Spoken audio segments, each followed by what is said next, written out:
Excellent online class में आप सभी का एक बार फिर से स्वागत है। दोस्तों, पिछले वीडियो में हम लोगों ने इकोनॉमिक्स का चैप्टर 1 पढ़ा था, जिसमें कुछ चीज़ें बच गई थी। तो आज हम इस वीडियो में उसको देखेंगे। ठीक है। एक और महत्वपूर्ण सूचना, अगर आप मैट्रिक के स्टूडेंट हैं तो मेरा YouTube channel excellent online class by Rajesh sir subscribe कर लें, क्योंकि यहाँ पे मैट्रिक का जो है प्रत्येक विषय का हर टॉपिक आपको मिलने वाला है। ठीक है, तो हम स्टार्ट करते हैं एक बार फिर से अपना वीडियो। आज हम पढ़ेंगे, देख लीजिए, अर्थव्यवस्था का विकास।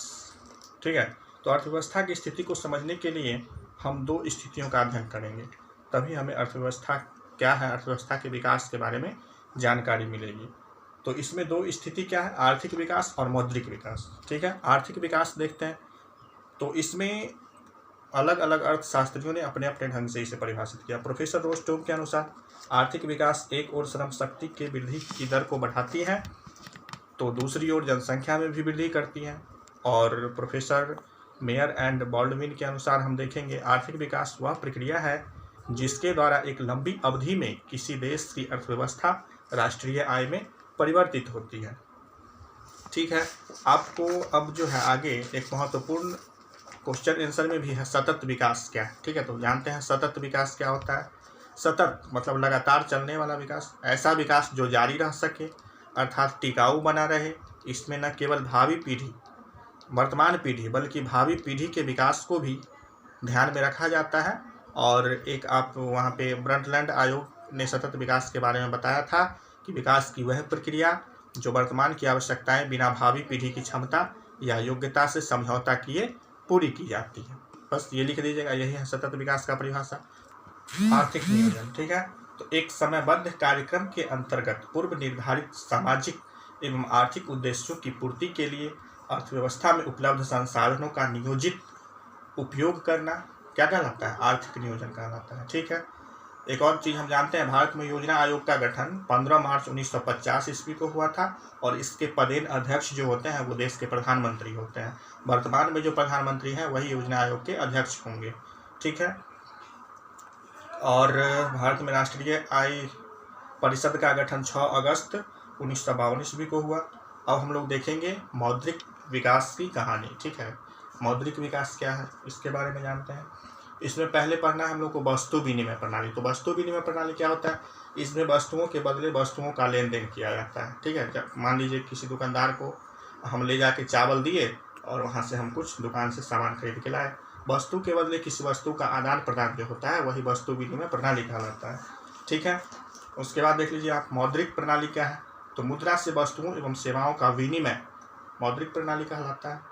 बैंकिंग, तो बैंक के माध्यम से चेक के द्वारा विनिमय किया जाने का मतलब विनिमय की क्रिया का संपादन करना, ये बैंकिंग प्रणाली हो गया। कोर बैंकिंग प्रणाली, इस प्रणाली में संकेत के माध्यम से एक व्यक्ति के खाते से दूर अवस्थित दूसरे व्यक्ति को उसी बैंक के माध्यम से पैसे का ट्रांसफर कर दिया जाता है। ठीक है, एटीएम क्या है, एटीएम प्लास्टिक के एक छोटे से कार्ड पर अंकित सूक्ष्म संकेत के आधार पर कहीं भी किसी भी समय ये ग्राहकों को पैसे निकालने की सुविधा प्रदान करती है। ठीक है, डेबिट कार्ड बैंक द्वारा जारी किया गया, यह भी एक प्लास्टिक का कार्ड ही होता है जिसके द्वारा बैंक में अपनी जमा राशि का उपयोग ग्राहक कर सकता है। क्रेडिट कार्ड क्या है, तो बैंक द्वारा जारी किया गया, यह भी प्लास्टिक का एक कार्ड है जिसके आधार पर उसके धारक द्वारा पैसे और वस्तु प्राप्त किया जाता है। ठीक है, राष्ट्रीय आय क्या है, किसी देश में एक वर्ष की अवधि में उत्पादित सभी वस्तुओं एवं सेवाओं के मौद्रिक मूल्य के योग को ही हम लोग क्या कहते हैं, राष्ट्रीय। जिस देश का राष्ट्रीय आय जितना ज़्यादा होता है वह देश उतना विकास करता है, और जिस देश का राष्ट्रीय आय कम होता है वह देश उतना ही कम विकास करता है। और जो ज़्यादा विकास करता है उसको विकसित देश, और जो विकास की मतलब और अग्रसर है उसे विकासशील देश कहते हैं। ठीक है, प्रति व्यक्ति आय क्या, देश में रहने वाले व्यक्तियों की औसत आय होती है। राष्ट्रीय आय को देश की कुल जनसंख्या से भाग देने पर जो भागफल प्राप्त होता है उसे प्रति व्यक्ति आय कहते हैं। ठीक है, प्रति व्यक्ति आय बराबर क्या हो जाएगा, राष्ट्रीय आय बटे कुल जनसंख्या। राष्ट्रीय आय में देश की जनसंख्या से क्या करना है, भाग देना है, तो हमें क्या प्राप्त होगा, प्रति व्यक्ति आय प्राप्त हो जाएगा। 2006 में 177 देशों के लिए HDI की गणना की गई थी। ठीक है, अब हम लोग देखेंगे मानव विकास रिपोर्ट क्या है। मानव विकास रिपोर्ट तो मानव विकास रिपोर्ट जो है वह यूएनडीपी की मानवता विकास की तर्ज पर भारत की पहली मानव विकास रिपोर्ट है, जो अप्रैल 2002 में जारी की गई थी। योजना आयोग द्वारा तैयार की गई इस रिपोर्ट को उस समय हमारे देश के प्रधानमंत्री कौन थे? अटल बिहारी वाजपेयी। तो उस समय जो हमारे ये योजना आयोग द्वारा ये रिपोर्ट प्रदर्शित किया गया, तो इसे तत्कालीन प्रधानमंत्री अटल बिहारी वाजपेयी ने 23 अप्रैल 2002 को नई दिल्ली में जारी किया था। ठीक है, इस रिपोर्ट को राष्ट्रीय लोकतंत्र के लिए एक महत्वपूर्ण दस्तावेज भी माना जाता है। योजना आयोग के तत्कालीन अध्यक्ष केसी पंत ने इसके विषय में कहा था कि जब राज्य के लिए आकार तय किया जाएगा उस समय इसे आधार बनाया जा सकता है। ठीक है, आधारिक संरचना का मतलब उन सुविधाओं और सेवाओं से होता है जो देश के आर्थिक विकास के लिए सहायक होते हैं, उपयोगी होते हैं। जैसे कि वे सभी तत्व जैसे बिजली, परिवहन, संचार आदि देश के आर्थिक विकास में क्या है? सहायक है। देश के आर्थिक विकास में जिस देश का आधारभूत ढांचा जितना मजबूत होता है वह देश उतना अधिक विकास करता है, जिसका कम होता है वह उतना कम विकास करता है। हो गया। उसके बाद हम एक ऑब्जेक्टिव के लिए जानते हैं संपूर्ण क्रांति का नारा किसने दिया? तो जयप्रकाश नारायण जी क्या दिए थे? संपूर्ण क्रांति का नारा। बिहार का शोक किस नदी को कहा जाता है? कोसी नदी को कहा जाता है, क्योंकि कोसी नदी द्वारा जो है प्रत्येक साल बिहार में क्या आती है? बाढ़ आती है। भारत के पूर्व राष्ट्रपति डॉक्टर APJ अब्दुल कलाम ने कहा था कि बिहार के विकास के बिना भारत का विकास असंभव है। 15 नवंबर 2000 ईस्वी को बिहार से झारखंड को क्या किया गया? अलग किया गया। मतलब बिहार से झारखंड का विभाजन कब हुआ? तो 15 नवंबर 2000 ईस्वी को।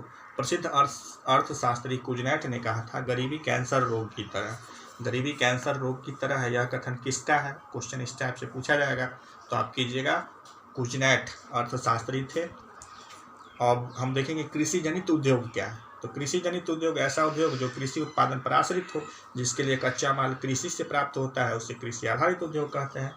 अब गरीबी रेखा एक है ना, गरीबी रेखा BPL जिसे कहा जाता है, बिलो पॉवर्टी लाइन।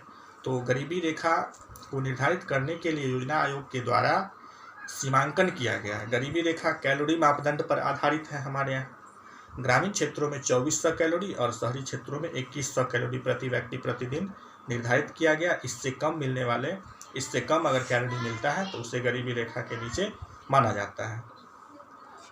अब हम देखेंगे महात्मा गांधी रोजगार गारंटी अधिनियम, मनरेगा जिसे कहा जाता है। ग्रामीण रोजगार देने की यह एक राष्ट्रीय योजना है। इसके तहत ग्रामीण क्षेत्र में रहने वाले मजदूर को साल में कम से कम 100 दिनों का रोजगार मुहैया कराया जाता है और इसके लिए न्यूनतम मजदूरी जो निर्धारित है वो दिया जाता है। ठीक है, तो अब हम आप सभी से विदा लेते हैं। अगले वीडियो में फिर मिलेंगे। All the best, thank you. साथ मेरा चैप्टर एंड हुआ और अगला चैप्टर यानी चैप्टर 2 जल्द ही आप लोगों के लिए लेकर हम हाजिर होंगे। ठीक है, तो थैंक यू।